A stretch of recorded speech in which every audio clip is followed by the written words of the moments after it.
Pantops Board of Supervisors, January 27th, 2021 meeting to order. So first, Doug, if you would just review for us meeting procedure here on Zoom. Yeah, thank you everyone for joining us tonight. If you're on a video link with Zoom, we're going to ask you if you want to offer comments on this particular item to put your name and the street you live on. We don't need your house number, but just the street you live on in the chat box. And, say I'd like to comment on the search warrant issue, something along those lines, and then we'll recognize you as you came in. We have one gentleman on the phone. He's just going to speak up at the appropriate time. And every members of the public who are commenting will all be limited to 5 minutes. I'll keep track. I'll give you a warning at if you get to 4 minutes, I'll let you know, and then I'll tell you when your 5 minutes are up. So with that, Dan, I'll turn it back to you. Thank you. And I'll also add, in addition to the putting your name in the chat box, you can also use the raise hand feature on Zoom if you wish to make a comment. So next item of business, public comments. Anybody here who wants to speak on an item that is not currently on our agenda, this is your time to do so. Do we have any members of the public who wish to address the board at this time?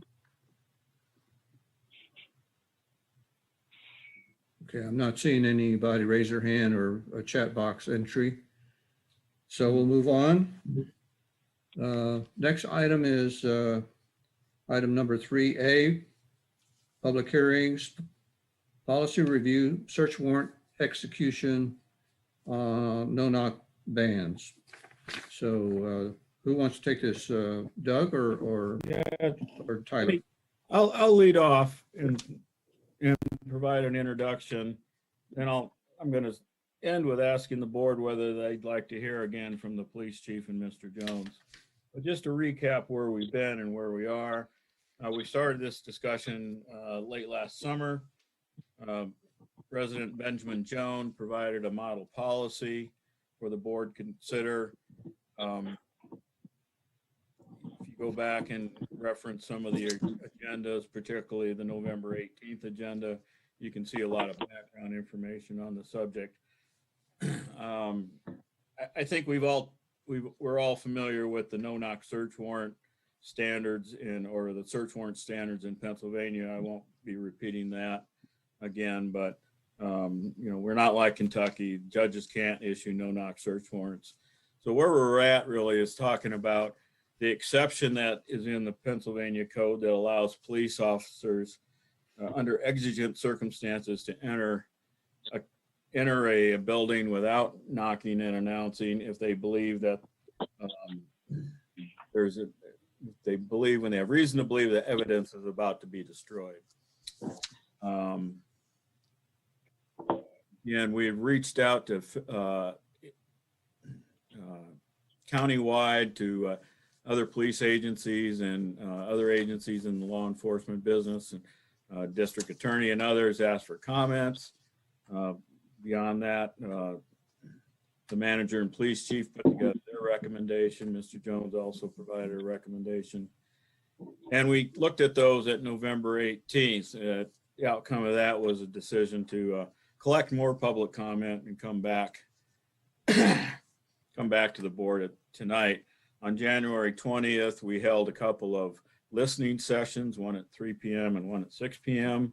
We invited public to come on to a Zoom session where Chief Jolly and Mr. Jones, Dr. Jones, went through their respective positions on the issue, and then we took comments. We've got comments from four members of the public out of those. Would like to have more participation, but I think we all thought it was very, very valuable exercise and good outreach. There are recordings of those sessions if anybody's interested in them. We had a few written comments that were submitted. between November, after the meeting on November 18th and up to current. We didn't have any after, did not receive any additional comments from last Friday. Would note that Supervisor Teese has provided a statement that's in the agenda material 3A.1 on her position of what our understanding what our police practice is, and refer, if anybody has questions about that, they can address those to Anita. And with that, then that's the introduction I'd like to make. And if you'd like, we can hear again from Police Chief Tyler Jolly and Dr. Jones, or move to soliciting additional input.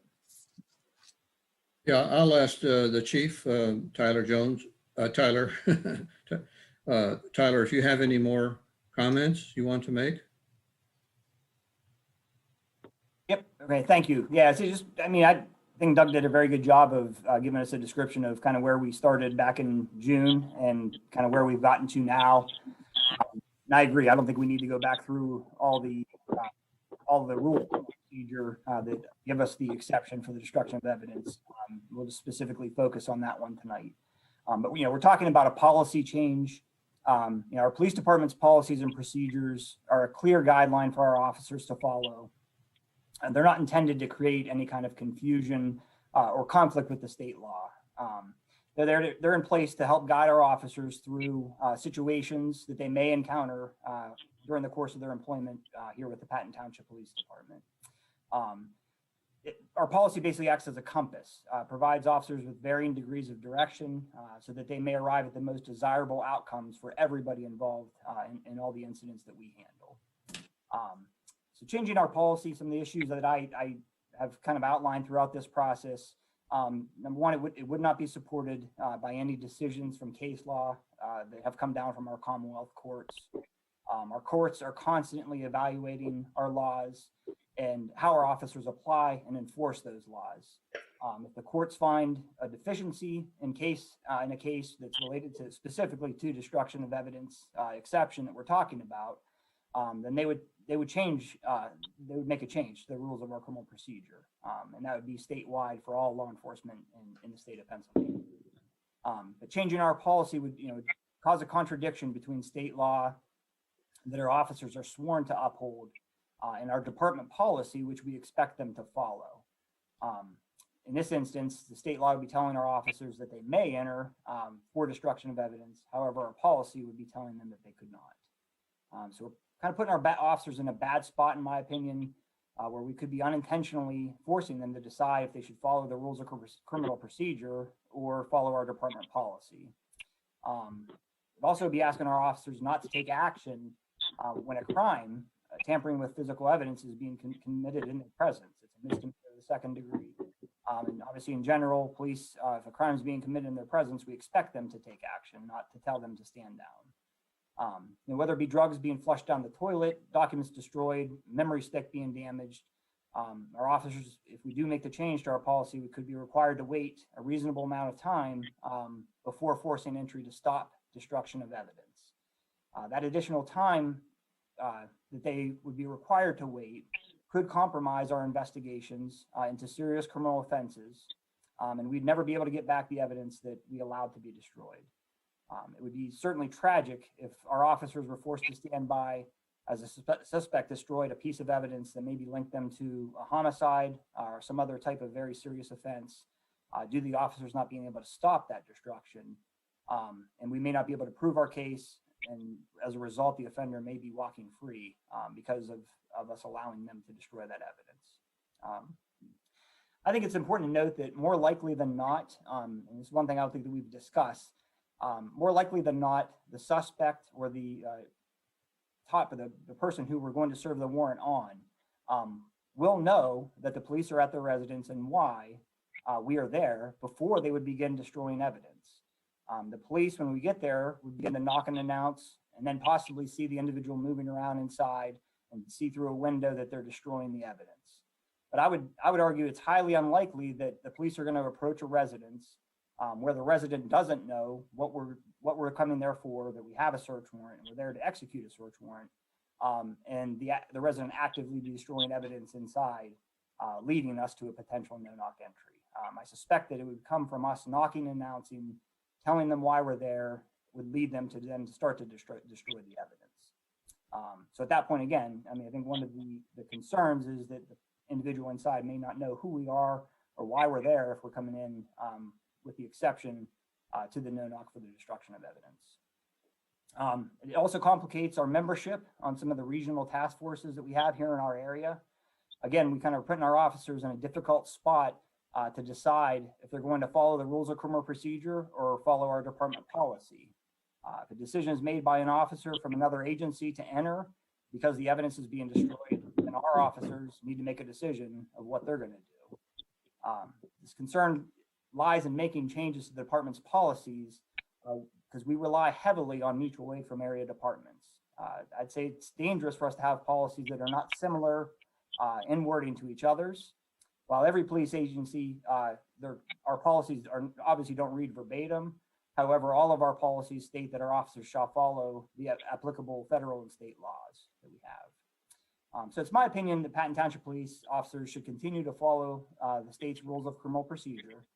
Our state lawmakers and the Criminal Procedure Rules Committee should be the bodies that levy change to the rules of criminal procedure if deemed to be necessary. And this would ensure, again, a statewide universal change so that Pennsylvania law enforcement agencies all have the same guidance, rules, and laws to follow. I will say the department, the police department, I don't want anybody to think that we're opposed to change. We are not opposed to change. Our eyes are wide open right now with the rest of the nation, and we see the reforms that are happening across the country. And we don't disagree with many of the things that are being implemented and many of the changes that are being made.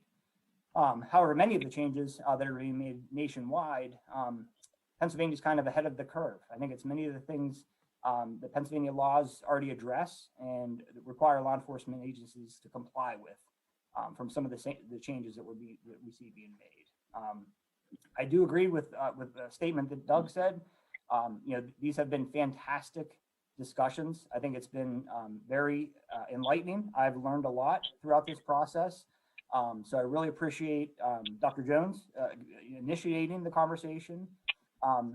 We've identified some changes in our policy that no matter what this decision is, we're going to be making some changes and adding some things that we haven't, we were probably should have it in writing. There are policies or procedures that we normally do on a day-to-day basis, but it's stuff that we need to make sure that we have in writing in our policy. So it's been a fantastic journey throughout this since June. So I really appreciate everybody's time and input and the community reaching out and also providing their input as well. Thank you very much.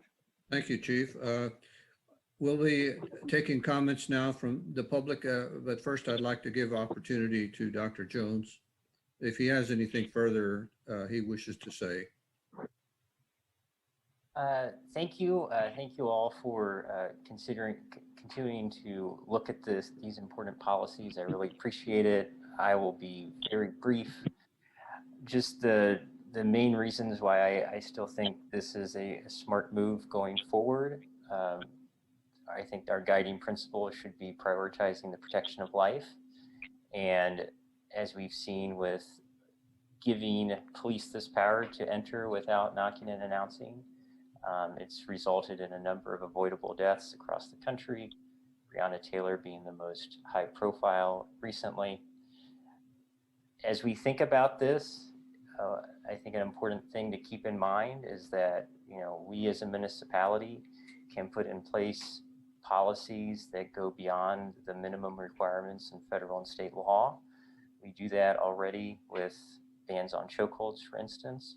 And I think this is another place where we should go beyond the minimum requirements. One thing, another thing just to mention is I think there is growing support for banning no-knock raids and warrants. You see a number of different jurisdictions, both locally and at the state level, are taking this step. I think it's though legislation has been introduced here at the state level in Pennsylvania, I think it's doubtful that that's going to move forward, just given the political realities in Harrisburg. So I think holding our breath for that legislation to move forward is probably not going to work out. So I think the onus really falls here locally to take these steps. And so I'm hoping that you'll move forward with it. And I think, just given recent events and the current debates around the country, it's critical to be proactive with these measures. I mean, here in Pennsylvania, people have died due to no-knock raids. I mean, there are documented cases, which I discussed in the presentation. And, it's probably unlikely that it would happen here locally, but we never know. We thought, who would have guessed that the killing that happened almost 2 years ago now here in State College would have happened, but it did.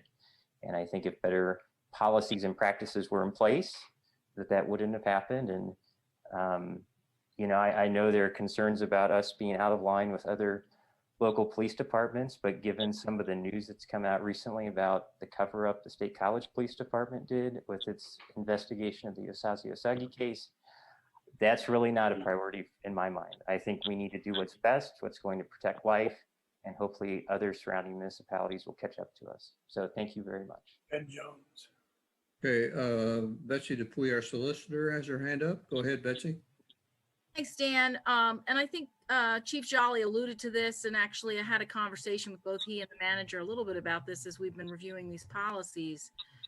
I am concerned from a legal perspective that I understand the need and the desire to step out on this issue, and that's certainly to be applauded. But I am concerned about the fact that we really ought to be doing this in parlance with other departments that we work with.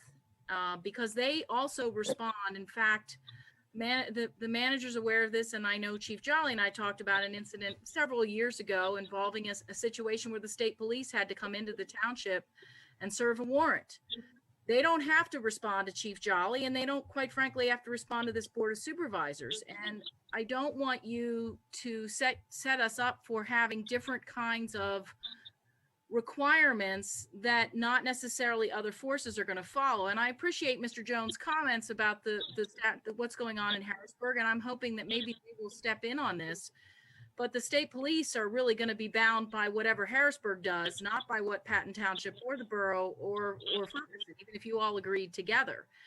And so I think when you look at these policies, you need to be aware that not only do our officers have to abide by the township policies when they work in the township, but when they go into another jurisdiction.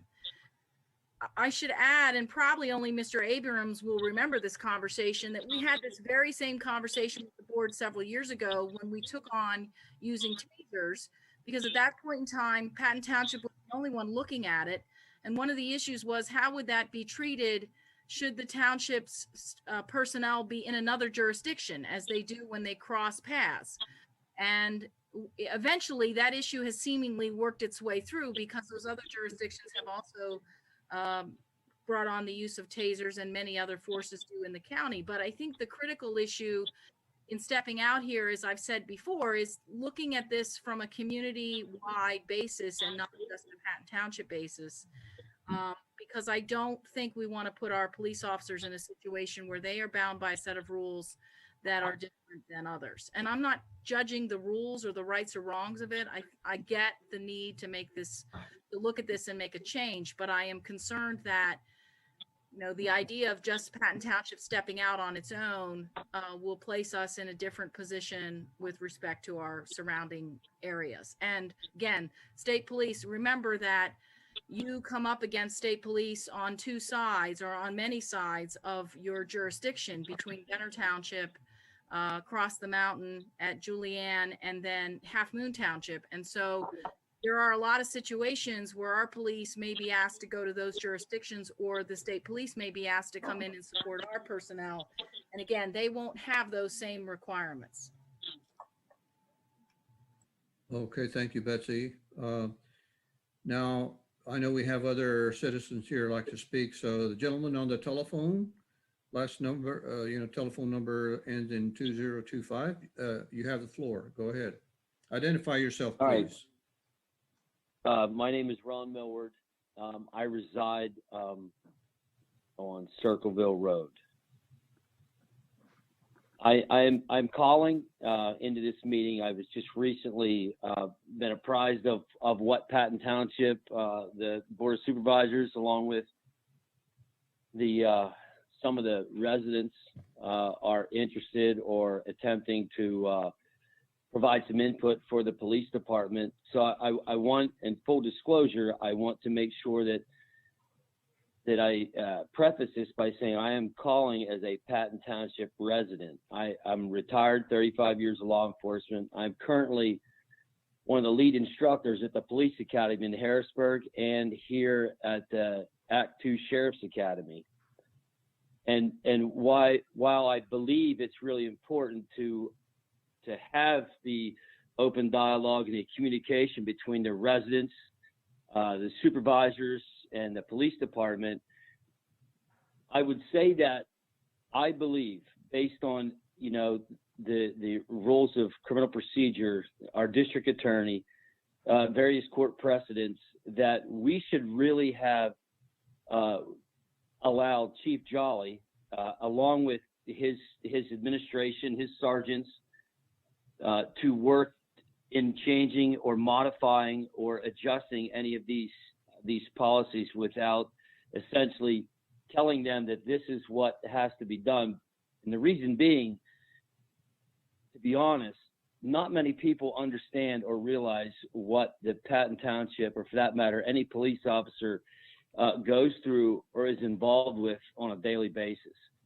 And I think that when you look at the history of this township and its police department, I would venture to say that it's model in that we haven't had any of the things that we're talking about. And I understand, when we look at things nationally, and every one of these issues is tragic in and of it, each one by itself.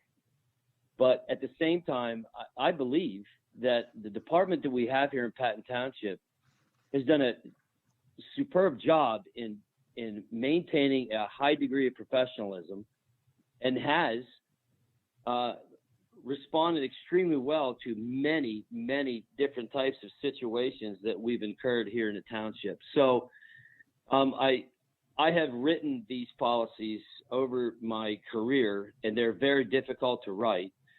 But what you have to be really mindful of is that we don't write policies for the medical field. We don't write policies for, we give guidelines in reference to what our expectation is, that they would do their best and that I would be safe. But at the same time, to go in and work on policies and procedures of what these police officers do on a daily basis, I think we're starting to kind of enter into an area that is best left up to the people that actually do that job. So that being said, I guess I could talk for a long time. I don't want to do that, but I appreciate the opportunity to provide this input. Thanks a lot. Thank you, Mr. Miller. Any other members of the citizens, any other citizens here online wish to speak to this issue? I'm looking for hands or chat box entries. I don't see any. Okay, I will now ask the Board of Supervisors for your discussion on this request or consideration of this issue of whether or not to allow no-knock entry to prevent destruction of evidence. Board members, raise your hand. Okay, Ms. Tees, I see your hand up. Elliot, you're next. Go ahead, Anita. I would yield to Elliot first. Go ahead, Elliot. Historically, years ago, it was ingrained in us that the police were professionals, that it wasn't really the supervisor's business to engage in policy matters problems. And for many years, that's the way it was. I'm glad people are talking about this kind of thing, but I would agree with the last speaker that none of us really know what the job is from moment to moment, and that we really essentially put our trust in the chief and the staff to do the things that they're trained to do as effectively as they can. And if we see no evidence that they're not, then maybe we have a bigger discussion about it. But be very reluctant to make a change unilaterally for the township, given the fact that, to me, it seems that confusion in an emergency would be deadly. And so to the extent that we can eliminate confusion to do or what not to do, would be a good thing to avoid that kind of confusion when chips are. Okay, Elliot, thank you. Anita? Okay. Well, I've been listening to all sides for the last 9 months, and I agree with the chief. It has been a very productive discussion, and I've learned a lot. A few things that have come to my mind as I've reflected. I've gone back through some of the videos that we have of our previous township meetings, all of the comments that we've received from the residents. And I think we all agree that these discussions are in no way a criticism of our police force. They are in no way a criticism of the excellence that we all find in Chief Jolly and his department. I think I personally agree with what our township manager, Doug Erickson, said in November, that the Patton Township Police are a well-trained professional force and that they are dedicated to doing things right.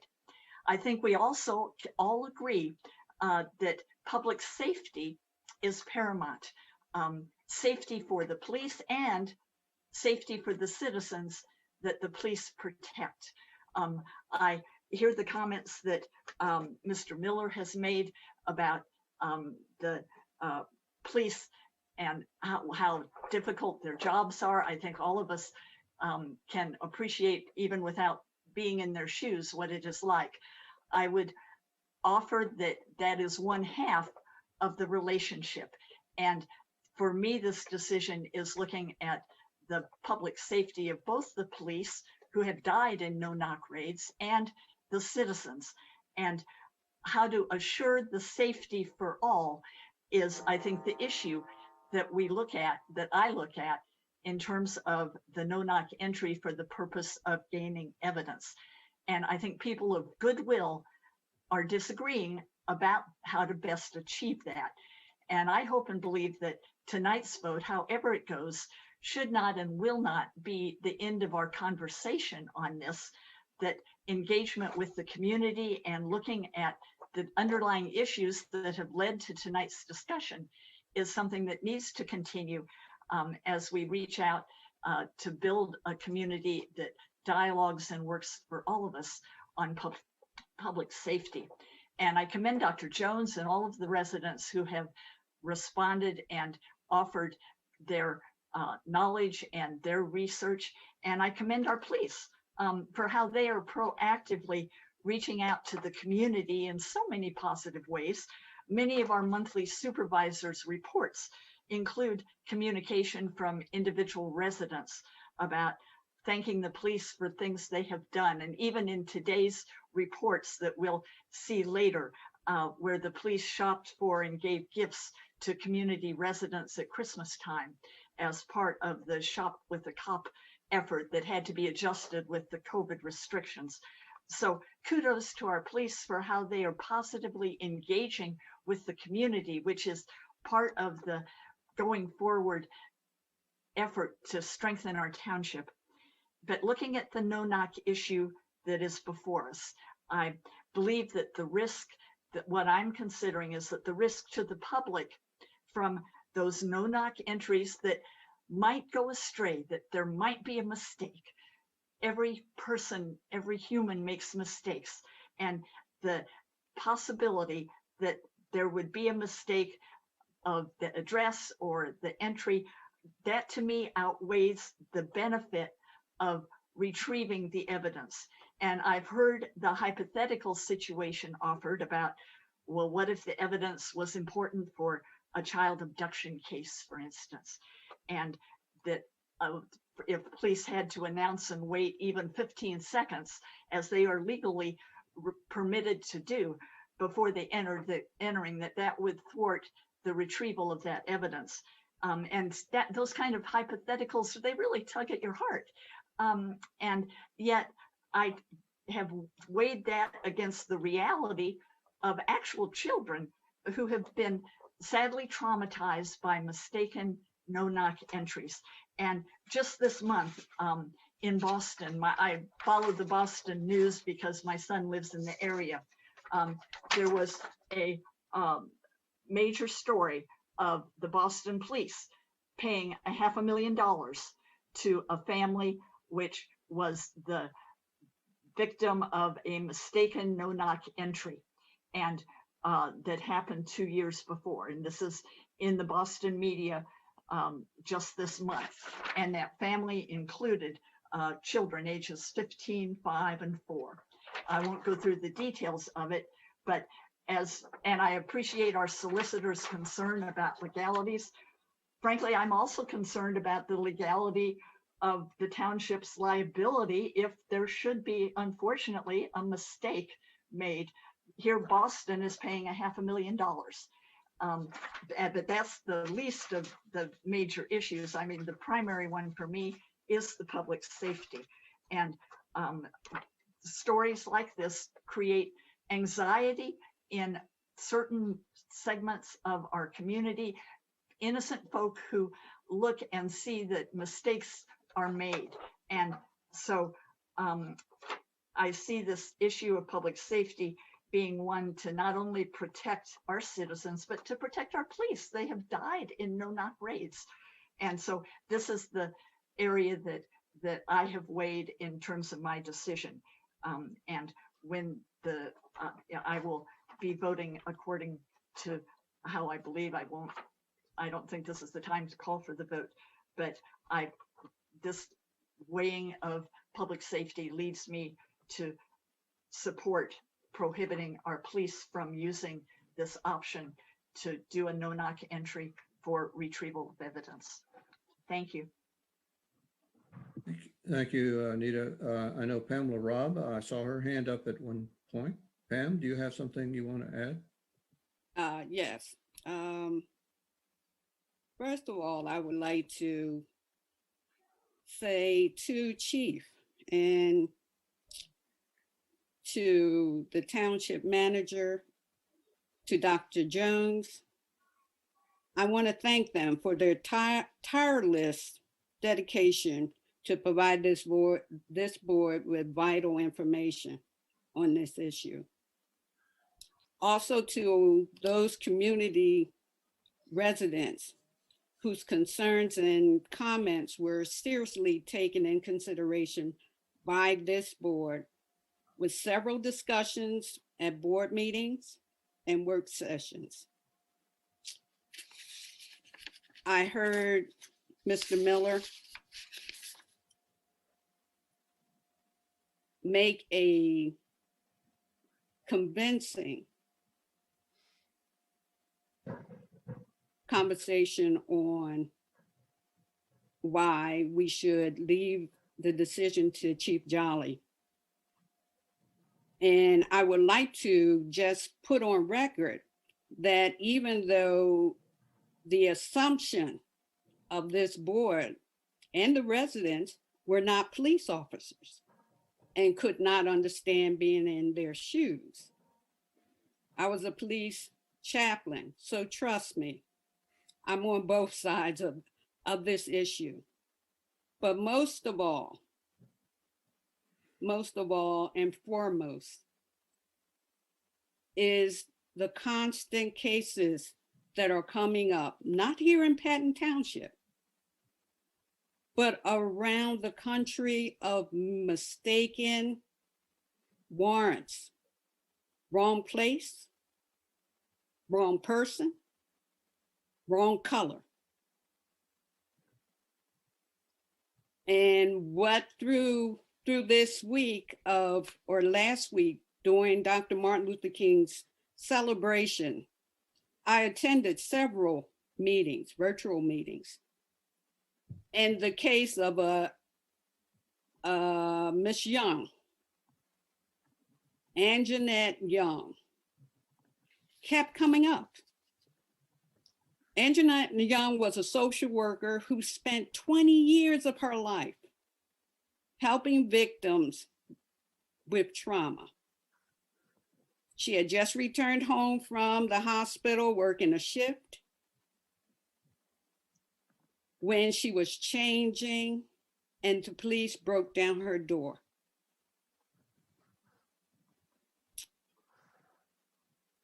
They didn't knock.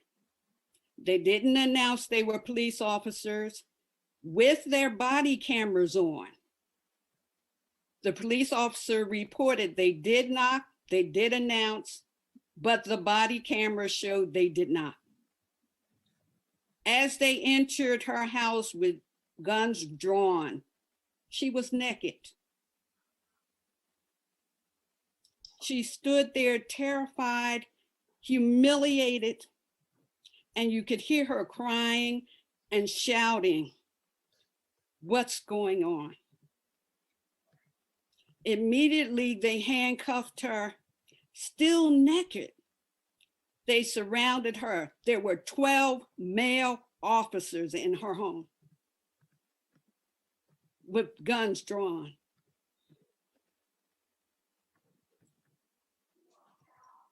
I don't know whether the video is more disturbing, or the thought of her standing there naked and not one officer chose to cover her for a long while. One did with a short coat with her front still exposed. I don't know what you feel. As far as a female, a person of color, females of all colors are talking about this case. Whether it could happen here. We make the assumption that although it didn't happen here in Patton Township, or it couldn't happen here in Patton Township, things we say couldn't have are happening. We didn't think the Capitol would be attacked, but it did. I say to you on this day and on this decision, I thank Patton Township for having the open sessions for our community to speak on this issue. But I also spoke to some residents that are afraid to speak up due to retaliation. The fear of just asking a question on this issue. And if you don't think retaliation is here, maybe not in Patton Township, but in State College, our neighbors. I looked to you on recently the Unitarian Church that was vandalized and attempted to set on fire. Retaliation. The retaliation is real. And whether we don't think it's here and it can't happen here, it is happening due to the climate change of the times. As we make our decision, not only for now, but for the future. I heard our solicitor talk about our police officers working with the state police and how the state police have jurisdiction over everything else. But I also realized that doing these searches that the collaborations with the other departments, and I do recall Chief explained that to us, that the Drug Task Force uses officer from Center Region, from Patton, Ferguson, Penn State,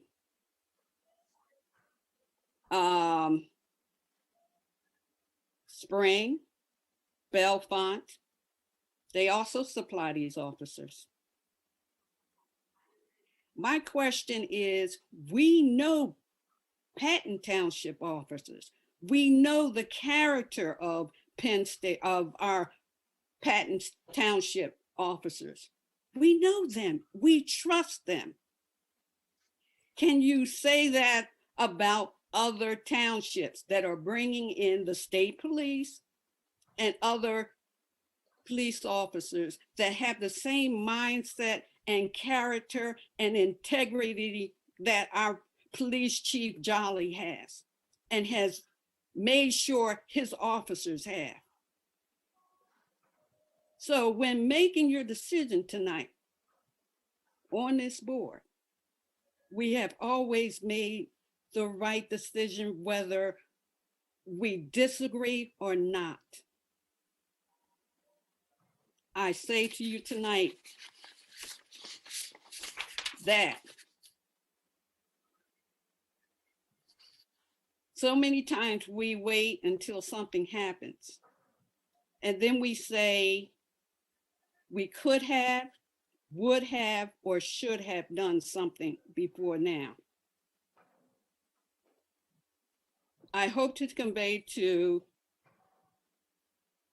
Chief my respect for you and our Patton Township Police Department. But I also would like to say, I also understand and I hear the valid concerns of our community in which their decision will affect them now and in the future. Thank you. Thank you, Pam. Betsy, do you have anything you want to offer? Betsy Whitman? Yes, I do. Thank you, Dan. It's a hard act to follow.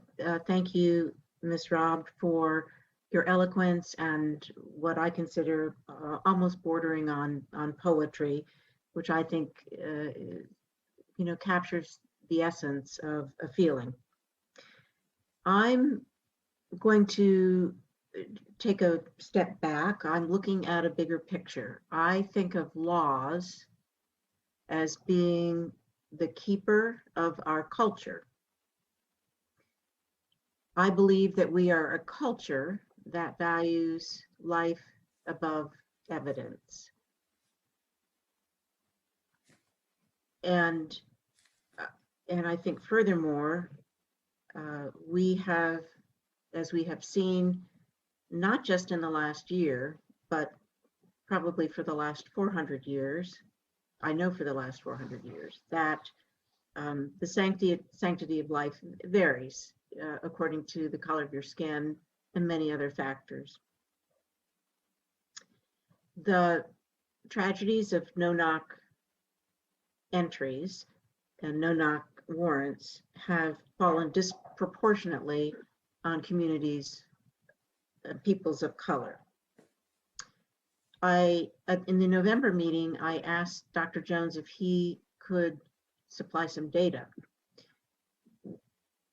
Data is hard to find in a social science because you can't experiment on people, and obviously for good reasons. And it's very difficult to find very similar situations at an adequate number to do any analysis. However, from the reading that I've done over the last several months, there is a consistent thread of implication or indication that the no-knock entries and no-knock warrants are dangerous, more dangerous, dangerous to police officers, to civilians, or innocent bystanders. my hesitation for supporting, for weighing in support of a no-knock entry ordinance in Patton Township in our November meeting was because I had mistakenly thought that it also relied on, it would also, would also apply to when police were in danger. I misunderstood what the exigent conditions, and I now understand that if police are in danger, that is an exigent condition, and they are therefore permitted for their own safety to, if they are in danger and jeopardy, they may enter without a knock. But I do not support and I also agree they could enter in the case of life, murder, or rape, and when they're virtually certain that the occupants already know the purpose of the entry.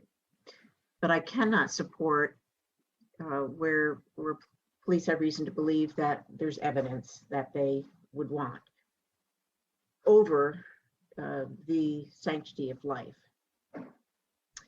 I wanted to, I guess, a question for Ms. Dupuy. If there is concern from the legal perspective, what would the repercussions be should the board vote to not allow no-knock entry? And so if we do vote that way, I'm assuming that we will find one way or another response from the legal side. But I also had a question about, what was it? I guess the argument that if a criminal, I agree, if a criminal is in the building of under suspect, and for which the warrant has been granted, that yes, I think the assumption that that person would be wise to the likelihood of police and would be on high alert. But it seems to me that many of the cases where tragedy has occurred for innocent people is when, in fact, they have approached a residence where somebody is not guilty, and so that person would not have that heightened response. So the fear and emotional damage would be much greater than if it were somebody who was indeed probably guilty of the crimes that the officers were seeking to get evidence for. So I think those are my main comments. And I do have one other question. I noticed that, or I remember that Mr. Abrams alluded to or presented the possibility that there might be some confusion on the scene that would or could be deadly. There's no doubt about that. Well, it seems reasonable, I should say. But what we do have is a case load history of times when a no-knock entry, in fact, has been deadly or taking away, or severely wounding, maiming residents. So as I alluded to scientific data earlier, there aren't any studies that can compare that. Both are dangerous, I will grant that. And then the question, I guess, involves the situation where there are police from different jurisdictions operating under different laws. The restrictions that this ordinance, should we pass it, for no-knock entry would place on our officers would not be placed on other officers. The I would assume that there's, though I don't know, that there would be communication between the officers. And certainly, I'm just wondering what the situation would be if an officer from one force who was by jurisdiction allowed to make a no-knock entry, then how that would impact officers from Patton Township. Would they be able to follow into the residence if they were not the ones who had made the initial entry? So I understand it's a complex issue, especially considering the impact on joint ventures. But I also believe that the sanctity of life is much greater than that of collecting evidence. Thank you. Okay, thank you, Betsy. Is there anyone who has not spoken yet, who's on here on the Zoom session, who would like to talk about this issue? I don't see any hands up or anything. Any follow-up? I mean, Chief Jolly, Dr. Jones, either of you want to follow up on anything the board members have said, or? Yeah, I can just real quickly in response to Ms. Whitman. That's kind of what I envision as one of the issues, is the multi-agency. So for instance, if 2 state college police officers and 2 Patton Township officers arrived at a residence to serve a warrant for, let's say it's a drug warrant, and the 2 state college officers were in front and the 2 Patton Township officers were behind, they knock and they start announcing, and they see somebody inside running over to the bathroom. You can see in that they're flushing drugs down the toilet. And the state college officers make the decision based on the law and the rules of criminal procedure that they're going to go in, they're going to make an entry and stop that destruction of evidence. That's, like I said, where I see an issue where our officers, that might be 3 seconds in. And we were going to give 30 seconds because this is a fairly large 4-bedroom home. They make a decision at that point, or are going to be forced to make a decision. Do they follow the law and for officer safety purposes? Because we obviously don't want 2 people necessarily going into a residence, a large residence on their own.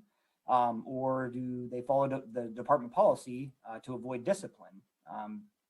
So that's kind of the crossroads where I think we run into some problems with that type of situation. Hey, Tyler, I think what we'll do is, I think we have a pretty clear idea where the board's headed. I think the response, and then you can work on it and we'll bring it back at some point, was if that was the case, that we had officers from different arriving to do that, how would they manage that up front before they showed up at that house to decide what to do? Not what they would do once they were there, but one would think that there would be some coordination beforehand, and what options would they have in terms of that? If they had to come up with a workaround, what would they do? So I think with that, I mean, we'll come back with more information on that, Betsy, is the short answer. I think we've had enough discussion on this particular issue, and the board members have expressed their opinions. So Doug, is a motion appropriate here, or is consensus enough for? Well, I think I have the consensus that the board is leaning towards coming up with a policy to prohibit officers from exercising the option of entering a building without knocking when they have reason to believe.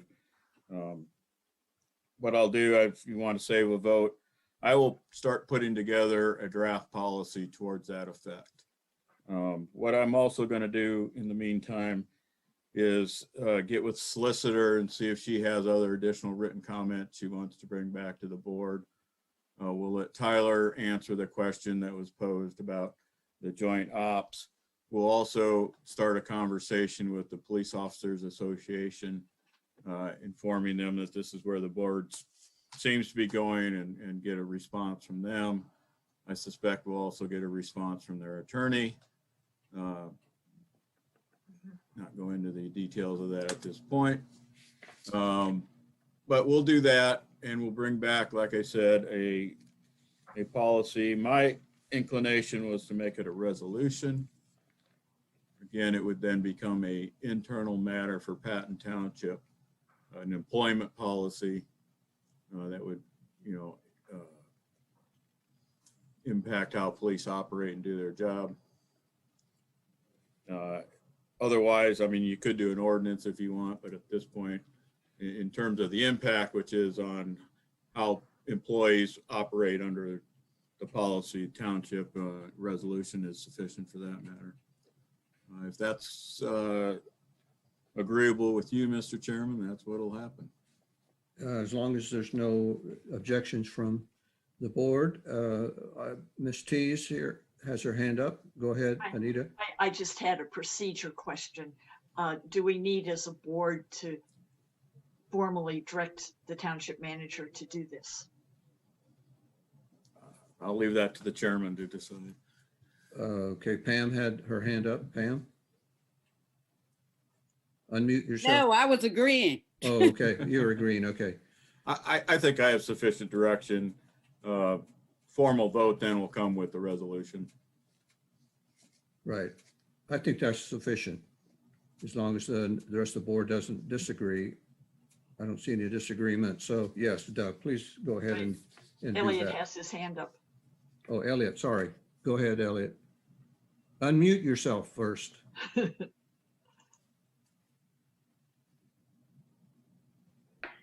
Now you're fine. The resolution is not as ironclad as an ordinance, right?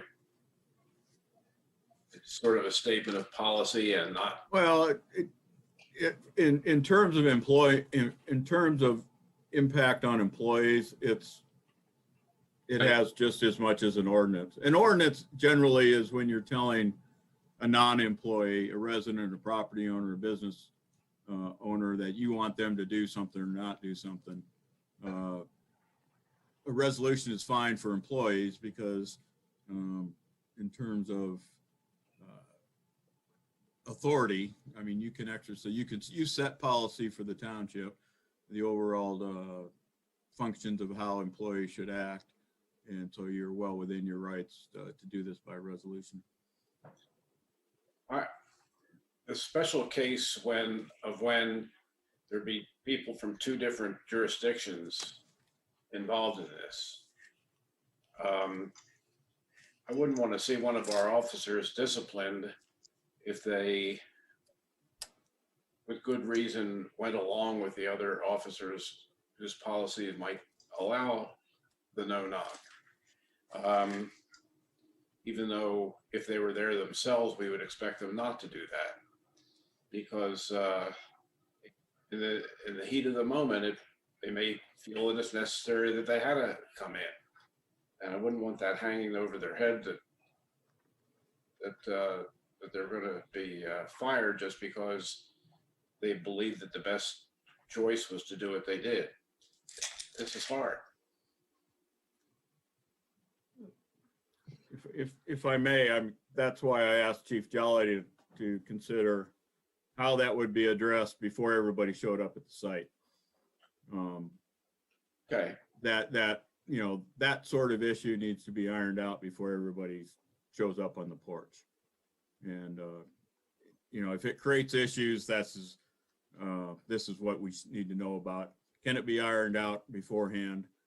What are the consequences of ironing that out beforehand? And, we'll have to see what Chief Jolly comes up with.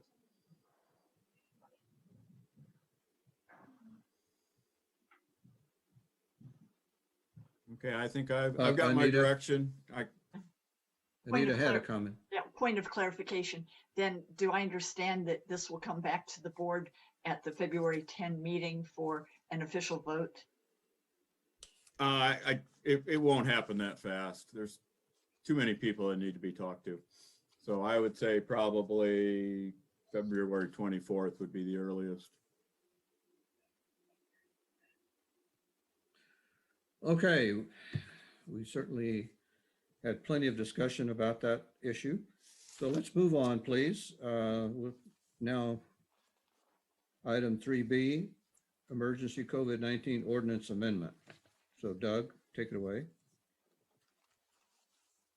Yeah, it occurred to me, I apologize, probably should have had this on the agenda at the beginning of January, and it occurred to me after that we had set an expiration date. So I took it upon myself to what I call make some technical adjustments to the ordinance that we had passed back in October. It was slated to expire at the end of January. So the updated version, as noted in the agenda, does essentially three things. Extends the expiration date by 6 months to July 31.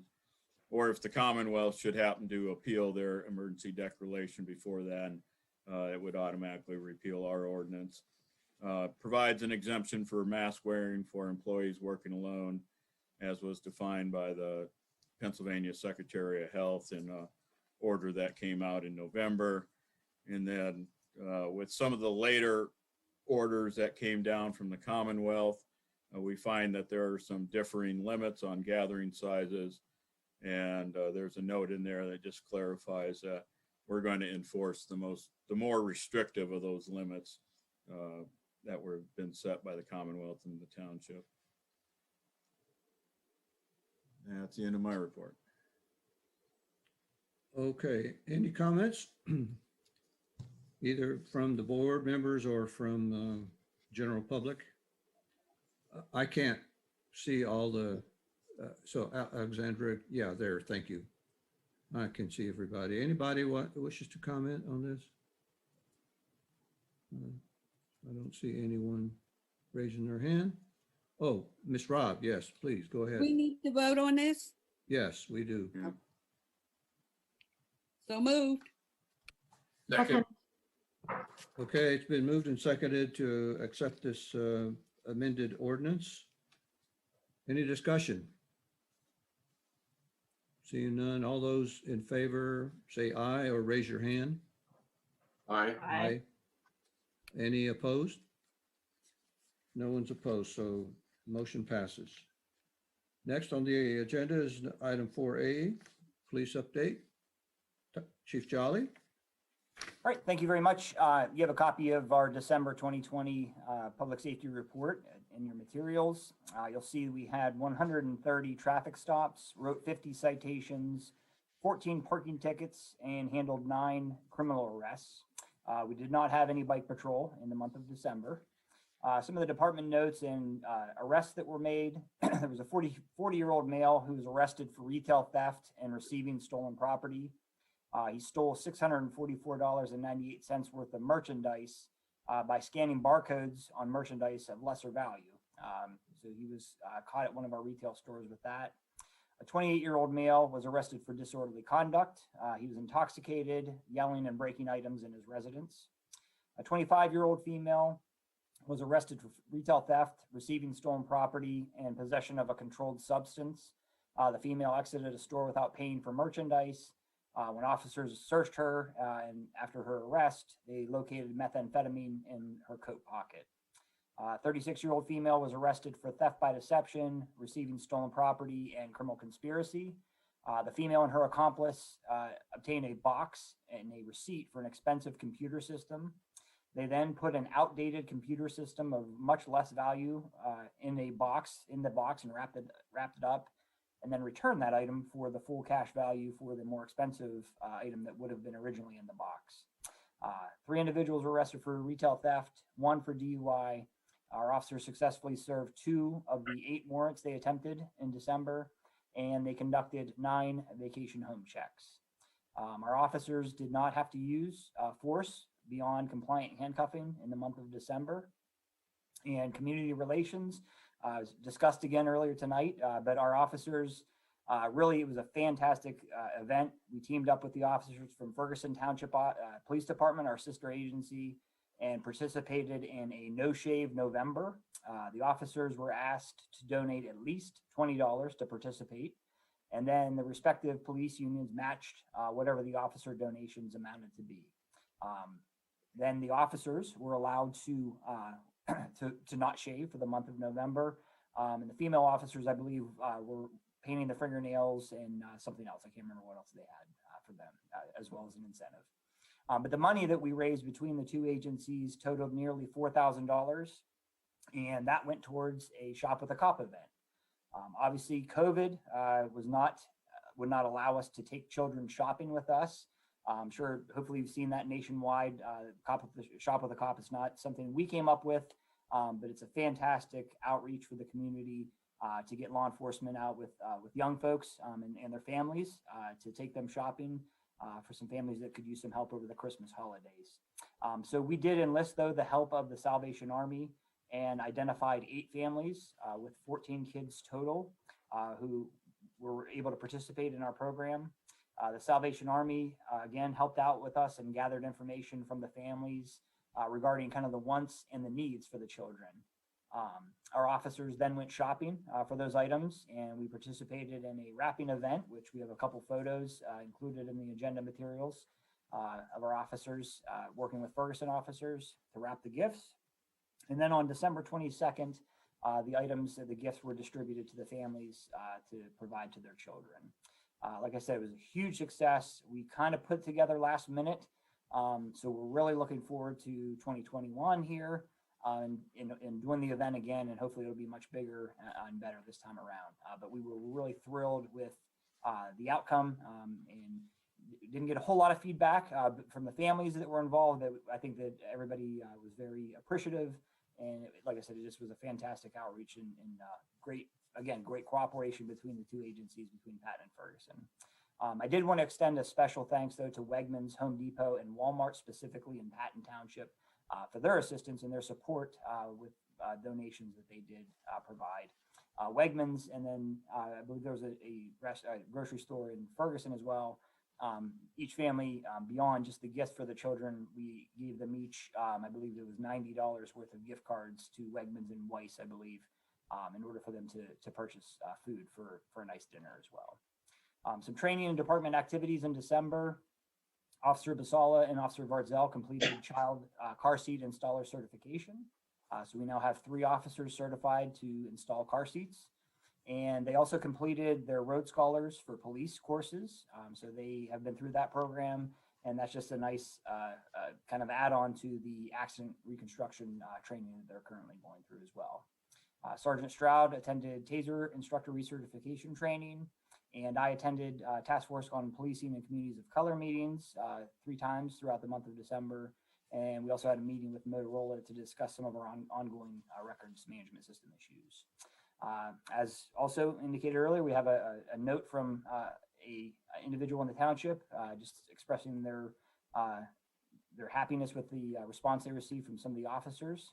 And then we have a performance report that I would like to share. I'd actually like to read it to Officer Robert Carter, and it came from Sergeant Matt Shapanko. On December 17th of 2020, Officer Carter responded to an address on Oakwood Avenue for an argument between a mother and her son. The son was in a state of mental crisis due to running out of his medication, and his mother summoned police to make sure the situation did not get out of hand. While Officer Carter was downstairs with the mother, her son descended the staircase holding a knife. Officer Carter calmly told the son to drop the knife, and he did. Officer Carter then secured the knife and removed it from the area.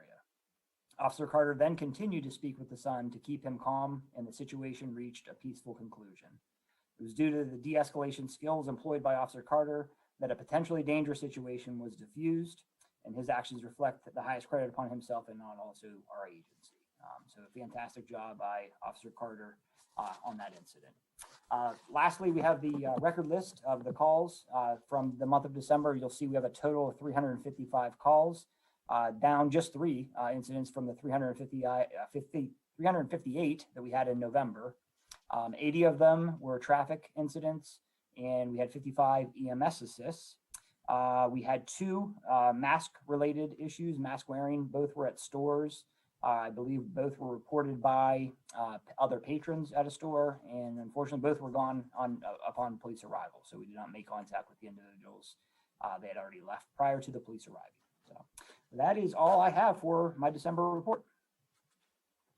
Thank you, Chief. Any comments? Any board members wish to comment?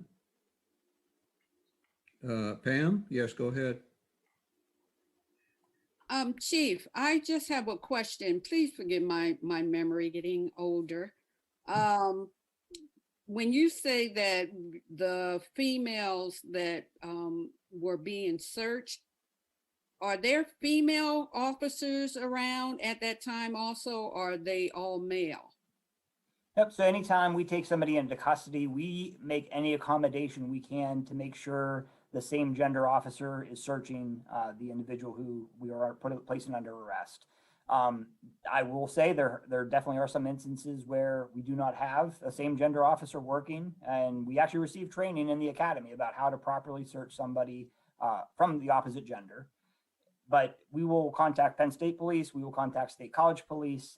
We have a female officer. So there's many resources for us to use, and we make every effort we can to ensure that that is what happens. Thank you. Just wanted to let the community know that. Any other comments? Doug, go ahead. Yeah, I just want to go back. Tyler touched on it briefly that, we had 55 EMS assists. We also had some other health safety. If you look at pages 3, 4, and 5 on the report,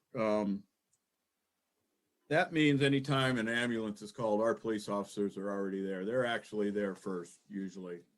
Why I bring this all up is under the vaccination protocols for COVID-19, our fire, and this also includes, our police, and this also includes firefighters, are not in Group 1A. I talked to the Business Association at noon today, and I made an appeal, and I'll make the same appeal to this group. If you know anybody who's in the decision-making for that, PA Department of Health, county, whoever you might think so, encourage them to move police and fire into the Group 1A so they can get vaccinated. All the EMTs are in Group 1A. They've been vaccinated, but again, our police are typically there before. They get called out the same time the ambulance goes. Let's see if we can get moved up. I know teachers are also not in Group 1A. If I had teachers who were my employees, I'd make the same appeal. But I'll, they need it too. They're at the front line just as much as our police are. If you look at all the health safety calls, that's about 20% of all the calls that they go on, more than one a day. So that's the end of my appeal. If you knew somebody who can make a difference, reach out to them, please. Thanks. Okay, Anita and Betsy Whitman had their hands up. So Anita, go ahead. Yes, I think this is very important. Thank you, Doug, for drawing our attention to it. Would a letter from the supervisors, does anybody care about what the supervisors think? Or a letter from the township manager, or from the police chief? We need to get a list, certainly to the media, to our local state representatives, to contact the health department, to the health department. I would like to see an official letter go out under someone's signature on behalf of the township. Betsy Whitman, go ahead. Anita, would you like to make that in the form of a motion? Sure. I'm not sure about the mailing list, and should it be signed by the supervisors and the township manager and the police chief and the fire chief? I mean, let's get Steve Bear in on it too. Well, I guess I'd recommend that it would be signed by the supervisors. Okay. And so I would second whatever form, and I'll leave it up to Doug to come up with the Okay, wording. I see Pam has a comment. But, I also would like to see that at the COG meeting. I mean, Absolutely. Not only COG, but what's Facebook for? It'll reach so many more people as well. If we're going officials, let's get COG involved. And I'm all for it. I didn't realize our police and fire were not on that first list. That is ridiculous. Should be, sure. well, then I move that the supervisors with Doug's help, draft a letter to decision makers in the state, the health department, our state representatives to act towards the health department and release to the local media, if possible, even out this week, urging that our police and fire, who are in essence our first responders, be moved up the priority list for vaccine allocation. I second. Okay, And there's been a motion and second. Any more discussion? sorry, it's quicker to Go put ahead. this. Yeah, I'd also like to see us in some official fashion reach out to surrounding municipalities and ask if they follow suit. We won't be meeting for the executive forum for another month, so I think coming from municipalities would be fine. And I would be willing to spearhead that if Great. need be. And what about our committees? We're all on several committees. Can we put forth that? Yes, I think so. I think it's redundant, but in this case, redundancy works in our favor. Any more discussion? Okay, let's have a vote. All those in favor, say aye. Raise your hand. Aye. Oops. Any opposed? No one opposed, so that motion carries. Thank you, Doug. So you have your marching orders on that one.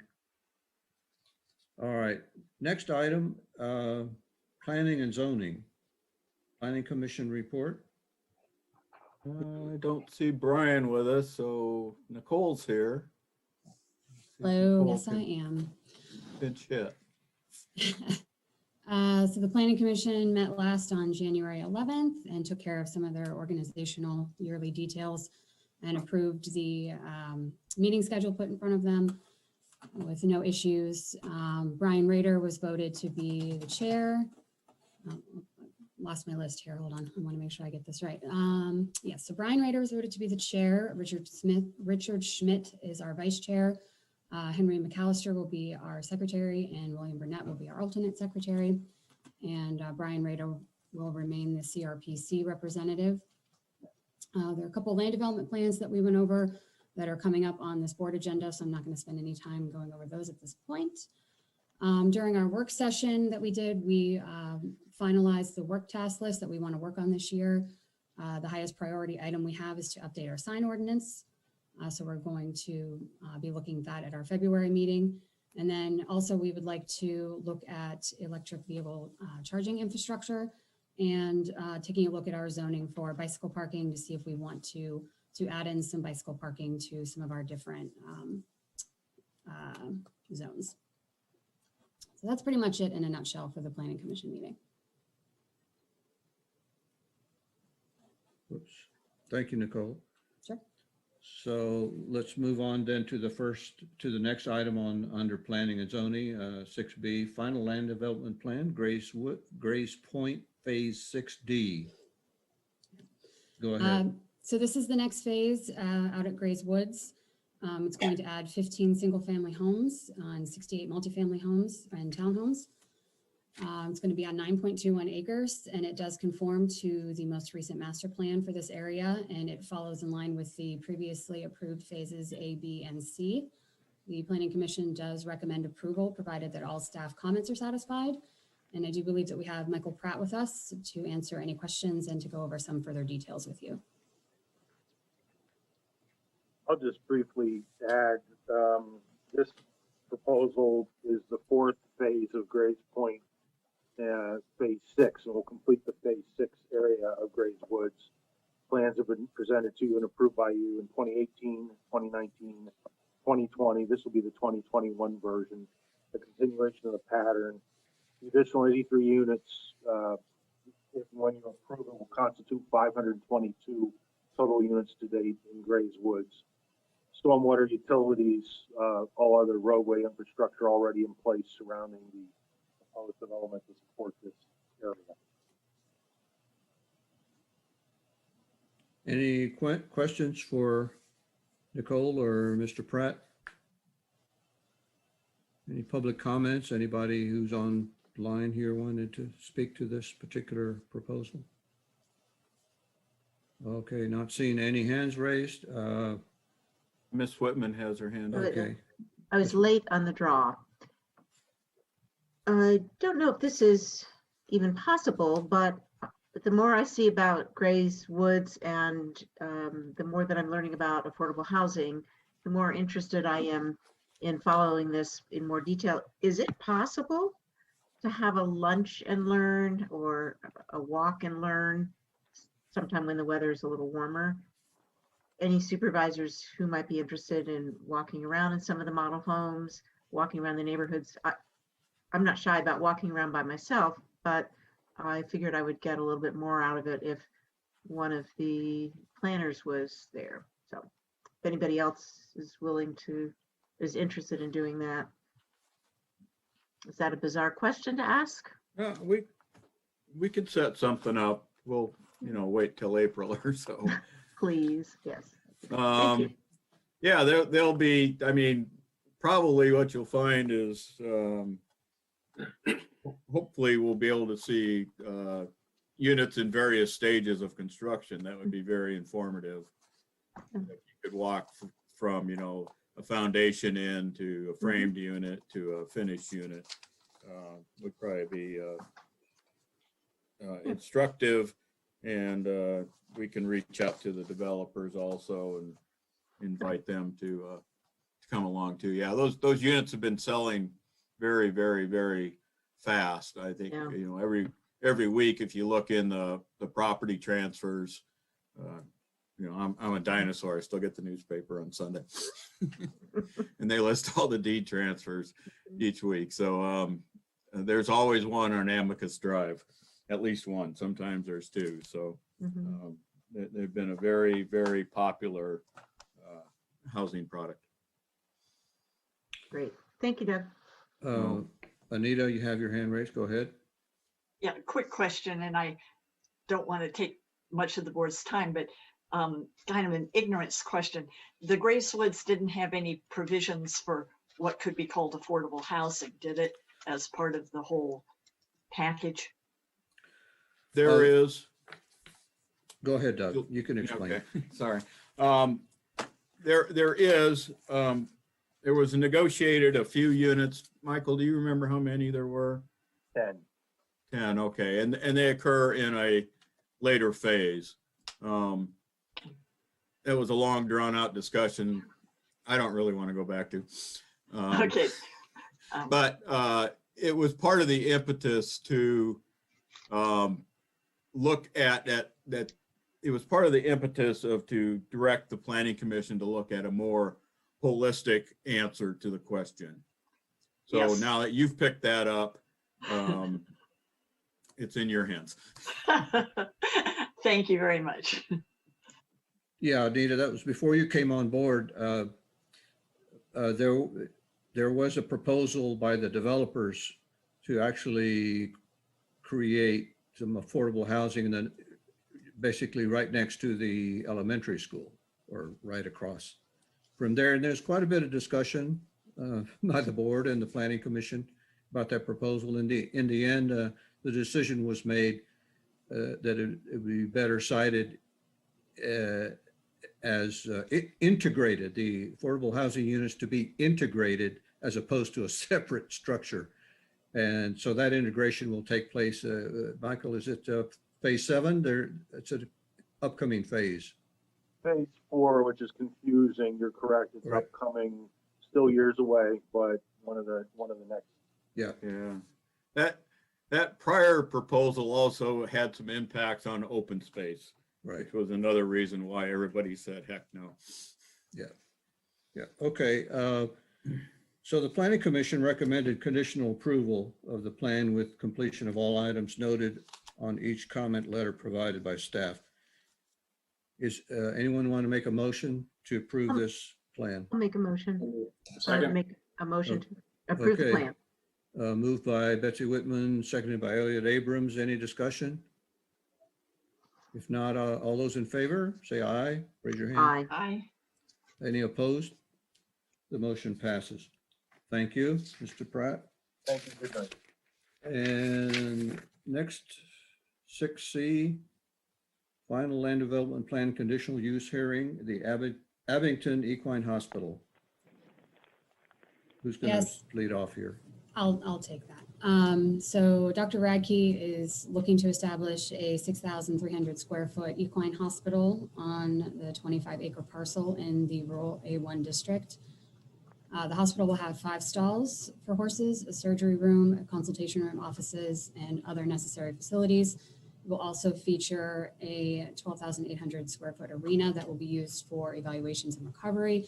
It will not be available for public use. There's also an existing white barn on the site that the doctor will keep for her own use and her horses. And a fire hydrant installed along Route 550 will be used for fire protection.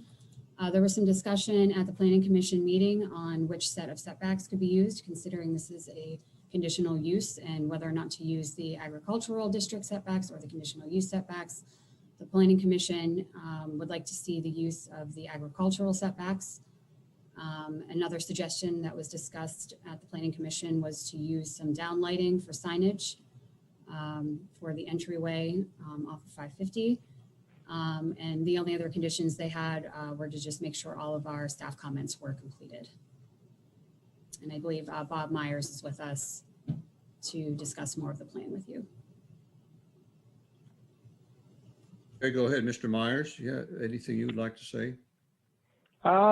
I think Nicole did a pretty good job covering it. I know the Planning Commission was they did ask a couple questions of where or how this facility did compare in size to some of the other ones. The one in Penn, the one in Cornell, they're both university based. They're much larger. They aren't horse specific. They do all all species of animals, and it's academic based, so they're much larger. And then there is a equine only facility that'll be similar in size to this after, the plan is built to the west in Somerset. But other than that, those are the only equine only facilities, in the area. But all of them are, over an hour and a half away at minimum from here. Okay, thank you. Elliot, you have your hand up? There's no equestrian in my mind that we should approve this. I'm sorry, would you repeat that? I didn't quite understand. Well, there's no equestrian in my mind that we should approve this. Oh, okay. You're still continuing with your equine puns, all right? You're gonna make me hoarse. Oh, Mute yourself, Elliot, please. Any other discussion? If I can just take a minute. Yeah, go ahead. We haven't done a conditional use in quite a while, so I had included some information on page 7. We don't do a lot of conditional uses in Patton Township, but in general, a conditional use is one that would be appropriate in some areas within a zoning district, but not in every area of a zoning district. So the Patton Code provides that the Planning Commission and the Board of Supervisors have a little more leeway when they're looking at conditional uses. And there's a list of potential things that may come into play with conditional uses that the board could provide additional conditions with their approval. I think staff and the Planning Commission have done a very good job up till now, and I don't know that there's any of these other areas that we need to get into, but I just wanted to give the board that background of why we call this a conditional use instead of a normal just land development plan that you might see for something in the C1 or C2. Yeah, and Doug, if you also mention, because it's not in the agenda, about the grant that has been applied for. Yeah, if you recall, back in the fall, we were approached by Dr. Radke, and she gave us a presentation on Dr. Radke's behalf. We've applied for a Keystone Community Partners Grant for $370,000, which would cover the site development for this project, not the building, but all the other work that needs to go into the site to make this happen. We're waiting to hear on that, but we're moving forward on the presumption that we're going to do it. I've been working with other engineers from Hawbaker Engineering on the bid package for those improvements. And I also just, with Alexandra's help today, we published a request for proposals for engineering services to help with project management and inspection for that project. So we're moving ahead as if we're going to get the grant. We're all waiting to hear. I know Dr. Radke would like to go to construction later this spring. So here's hoping that we get through, we all move forward in the way we want to. Thanks. Okay, the planning commission recommended conditional approval of the plan and conditional use permit with the recommended agricultural use setbacks. Any other discussion? Is there a motion, Pam? Pam moved approval, correct? No, I just Oh, have you a have a question. question. Oh, I go have a ahead. question for Doug. I'm going to vote in support. Doug, you said that you applied for a grant Yes, for this, and it's included community. it's from the state of Pennsylvania. Okay. It's called Keystone Community Partners. Right. But in the description, it said it's not open to the public. Well, not, Is that a conflict? you can't take your horse there and ride it around in the arena or anything. Right. Okay. Okay. But I thought because in case the horse needed care, they could. Yeah, no, it's anybody. I mean, if you have a sick horse and needs a surgery, Okay. That's take it what to I wanted. Dr. Radke. Yeah. Okay. That's what I needed to find out. Yep, Thank yep. you. I don't have a horse. Yet. Okay, I'll accept a motion to approve this land. So move, Pam Rob. Second. And Elliot Abrams, second. Any further discussion? If not, let's have a vote. All in favor, say aye. Raise your hand. Aye. Any opposed? No opposition. So Aye. For the record, I was tempted to say nay. Thank you. All we need are two jokesters on the board. All right, keep us all laughing. Hey. What's the next one? Plan and zoning 7D, rezoning request, 101 Hallbaker Industrial Drive. Who's going to take the lead on that one? Yeah, I'll give an introduction and then we'll ask the property owner to make a statement if he'd like. I got a request a couple weeks ago from Mr. Rodney Hendricks, who's a partner in the ownership of this property at 101. This is at the corner of Hawbaker Industrial Drive and North Atherton Street. It was Kissel Motorcycles. It started out its life as GW Auto Body, I don't know, 15 years ago or more. They outgrew it and they have moved up Hawbaker Industrial Drive. They're probably in a building that's 3 or 4 times the size of this one now. Then it was Kissel Motorcycle Kissel Motorcycle dealership for a while. Then they have since relocated and it's been empty for 2 or 3 years, I think, at this point. The request is to change this from an industrial zoning to a commercial zoning.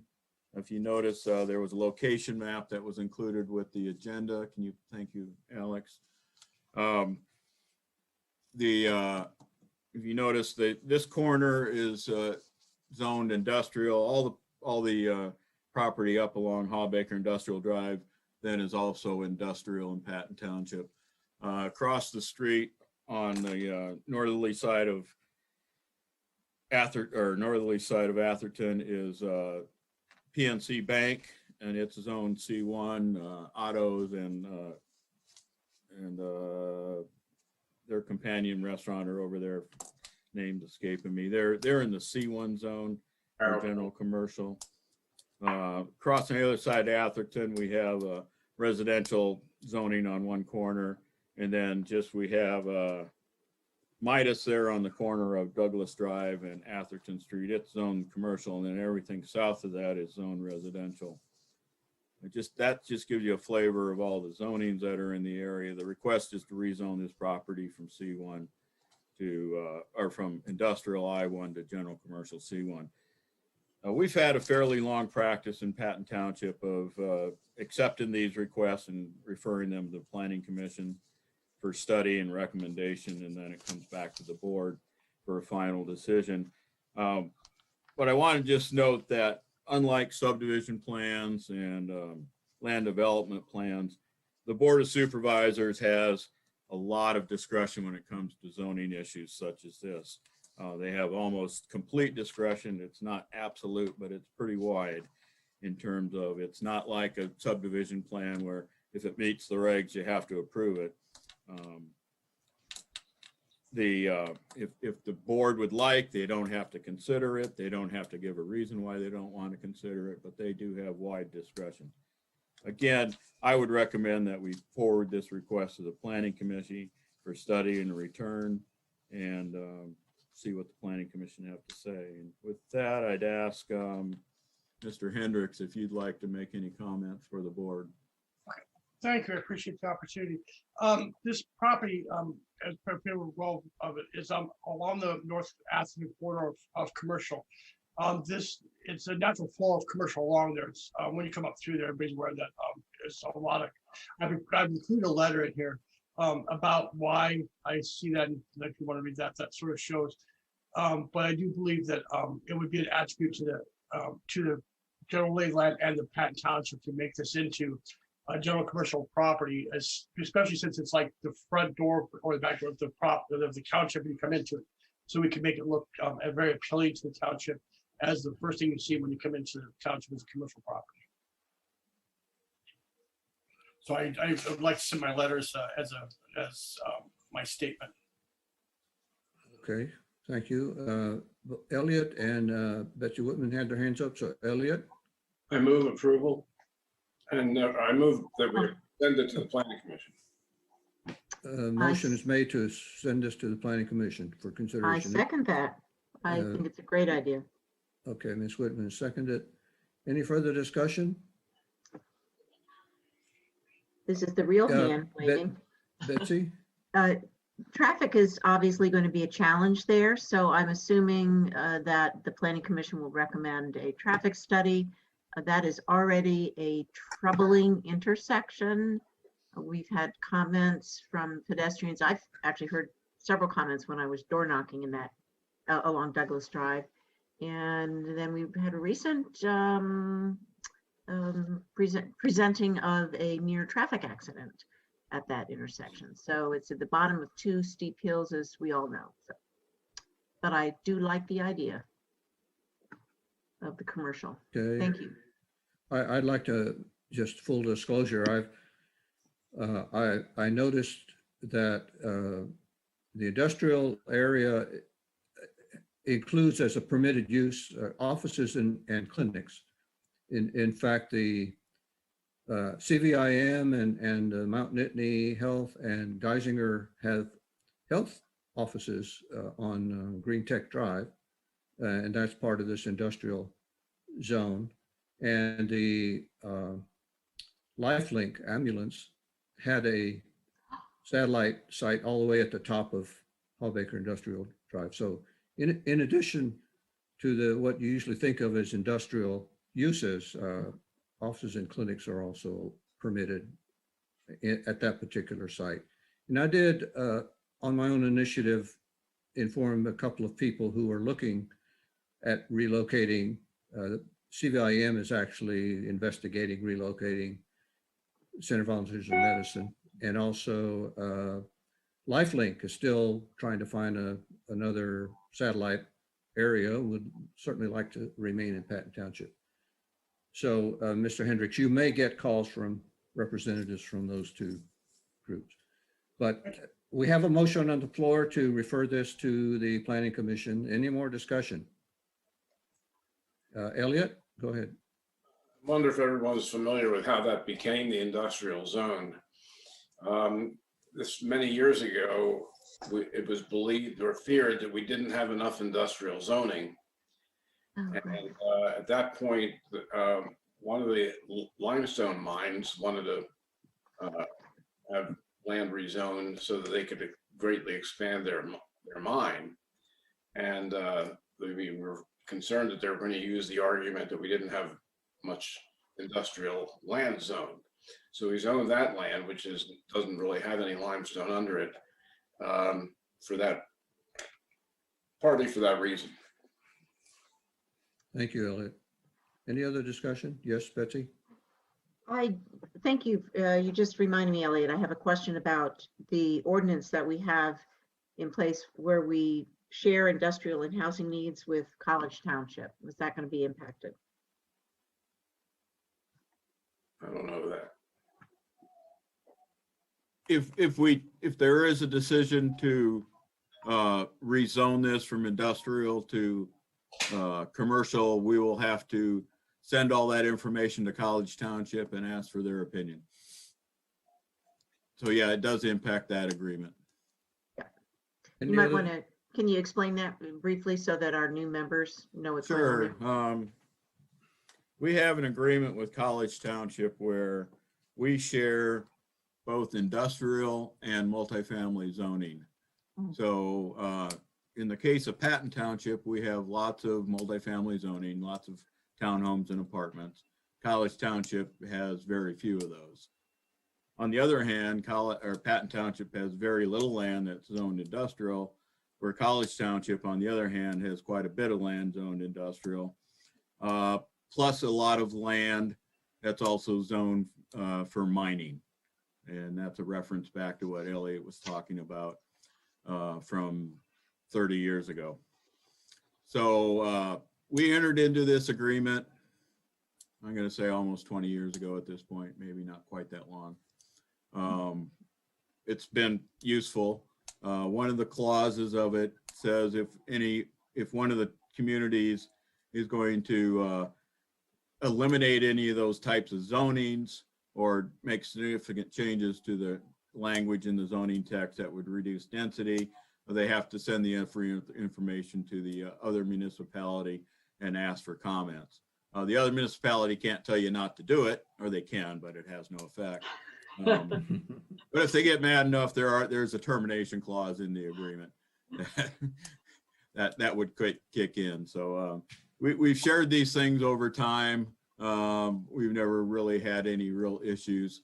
But I couldn't tell you how this one would impact it or not, but that would be part of the issues that the Planning Commission would look at, and they would reach out to College Township. As I recall, something, I don't know, with College Townships, they asked us about shared zoning, I guess, had to do with adult businesses.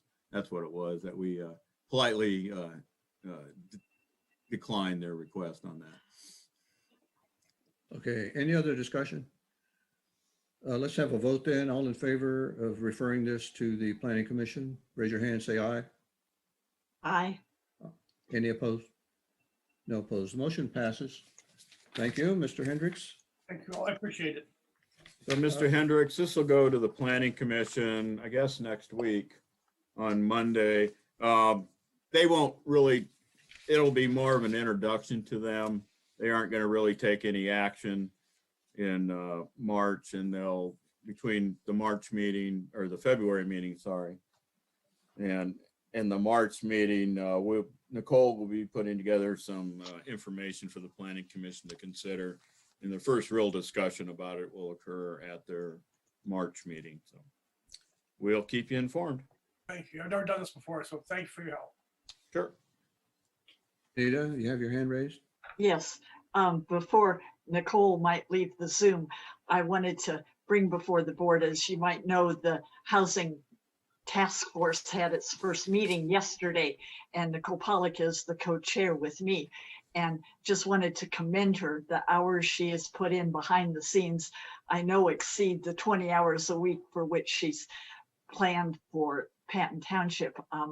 But she led the meeting of Zoom with 17 people on Zoom and an agenda, and her office produced an information packet that included biographies, short write-ups from each of the 18 people to help introduce themselves to one another. I think it's been really a terrific beginning, and to commend Nicole for all of her work. Thank you. Thank you, Nicole. Okay, next item is number 8, consent agenda. Are there any items on the consent agenda that a board member wishes to pull for separate discussion? Can't see everybody. Alex, would you? Yeah, here we go. Any board member wants to pull an item? I don't see. Betsy, yeah, what? I would just move acceptance of the consent Okay. agenda. We have a motion. Who seconded? Pam Rob. Pam Rob seconded. Thank you.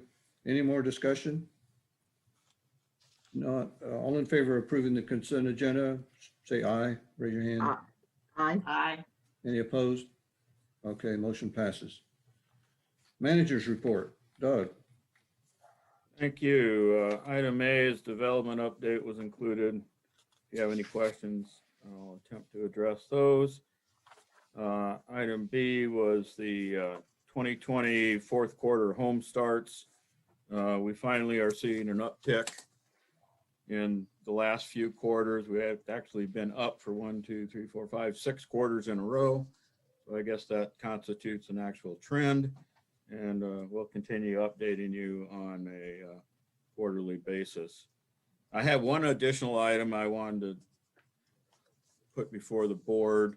I don't need a decision because I more or less made the decision, but we had an opportunity to apply for some grant funding to the Hamer Foundation to do conservation studies and put together a conservation plan for the Haw Preserve, and to redo the forest management plan for the, or conservation plan for the Grays Woods Preserve, and redo the update and redo the forest preservation or forest stewardship plan for the Haw property.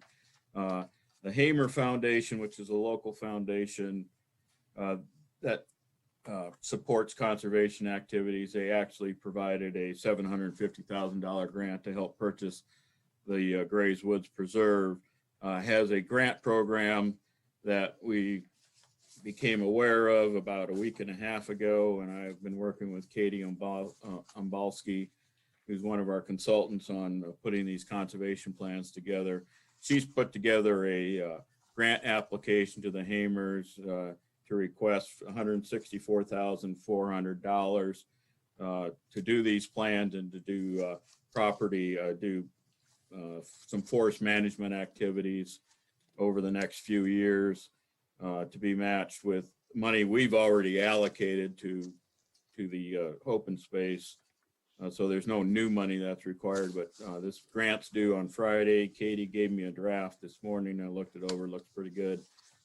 Just wanted to let the board know. I'll get you the whole grant application with the next agenda, and you can endorse that application at that point. But that's something that we've been working on the last few days.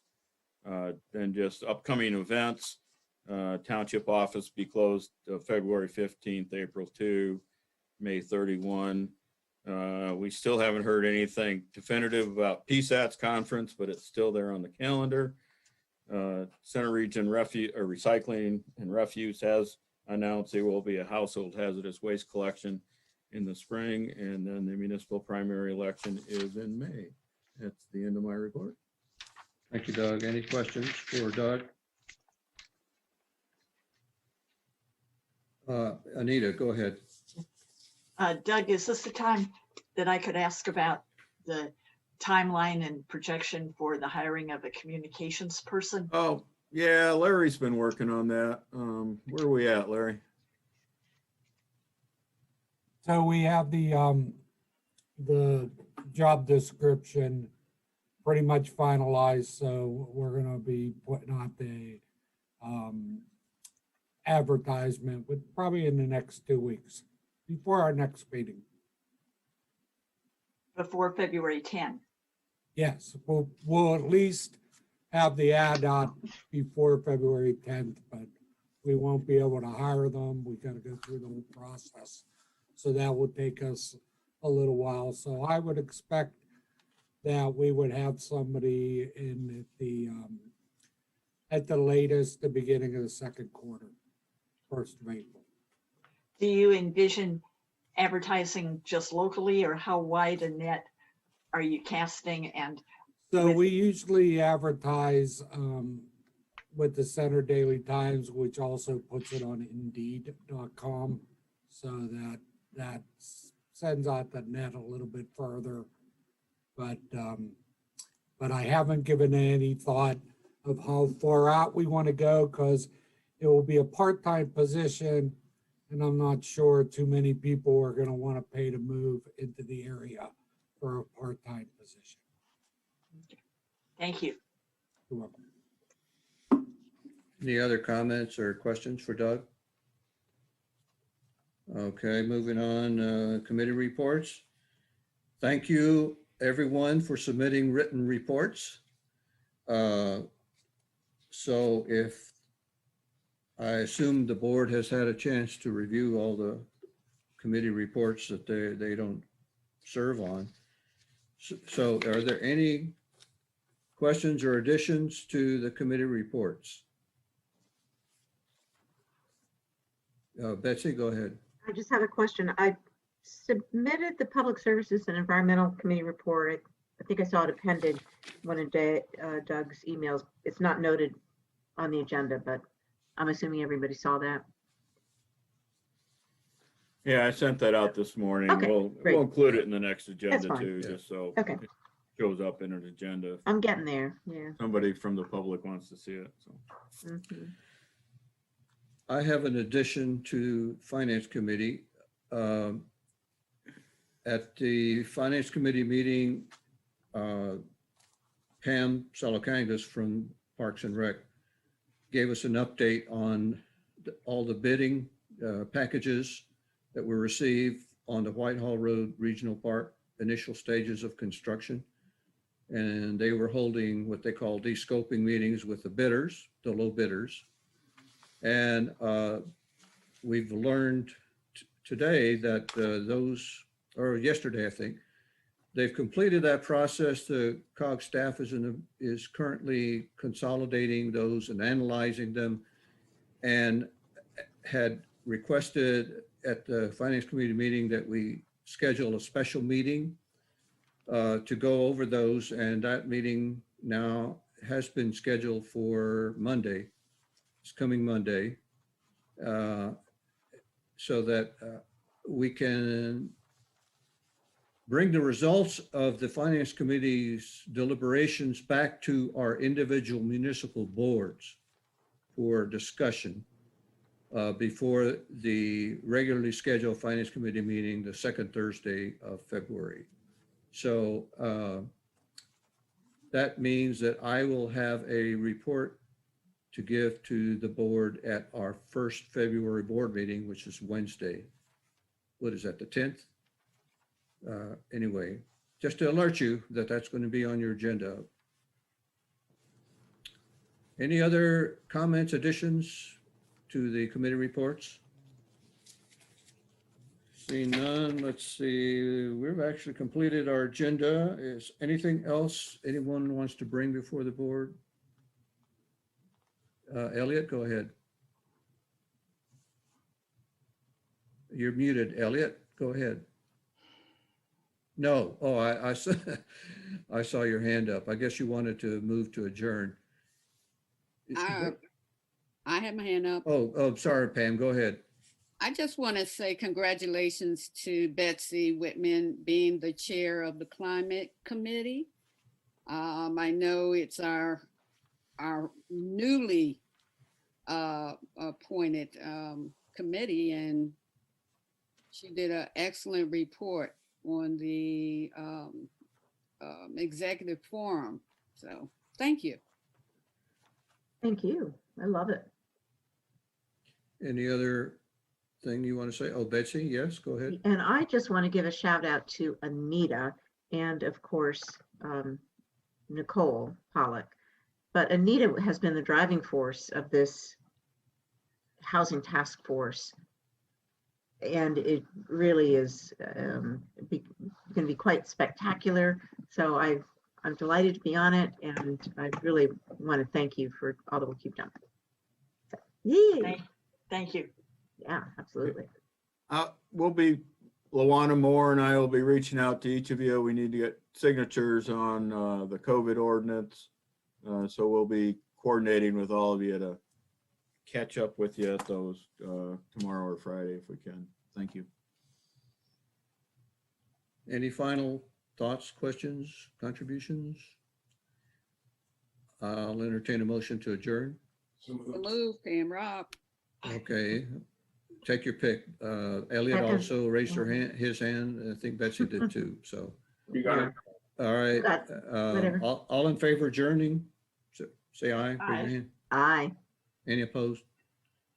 Oh, Luke, did you have something you want to say? Was that just? You need to unmute yourself. No, okay. All right, meeting is adjourned. Thank you, everyone. Good Stay night. safe.